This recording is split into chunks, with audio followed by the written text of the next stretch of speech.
সিলেট হলো আমাদের একটা পূর্ণভূমি।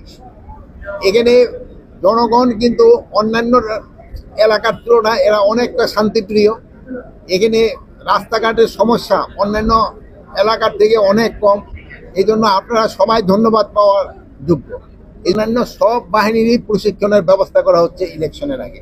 এটা আমাদের সেনাবাহিনীদেরকেও আপনারা একটা অনুরোধ করেছি, প্লাস আমরা বিজিবি, আনসার তাদেরও আমরা অনুরোধ করেছি। ইলেকশনের ক্ষেত্রে কিন্তু আনসারের ভূমিকাটা কিন্তু সবচেয়ে বেশি। আইন শৃঙ্খলা বাহিনী আনসারের সংখ্যা এক একটা কি বলে কেন্দ্রে 10 জন করে থাকে হলো আনসার, এর মধ্যে হলো 6 জন পুরুষ আর 4 জন হলো মহিলা যাদের হাতিয়ার থাকে না, আর 2 জন থাকে যারা হাতিয়ার সহ 12 জন। এবার আমরা করছি আরো একজন বাড়াই দিব, প্রিজাইডিং অফিসারের প্রোটেকশনের জন্য আমরা একজন আনসার ইউনিফর্ম পাঠাই দেব। তারপর পুলিশ তো আমরা প্রতি জায়গায় 2 জন, হয়তো কোথাও 3 জন করে থাকবে।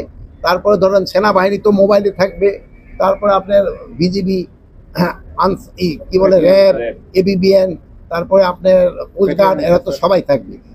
এবার আমরা ইলেকশনের সময় শুধু সেনাবাহিনী না, এবার আমরা নৌবাহিনী এবং বিমান বাহিনীরও তাদেরও আমরা কাজে লাগাবো।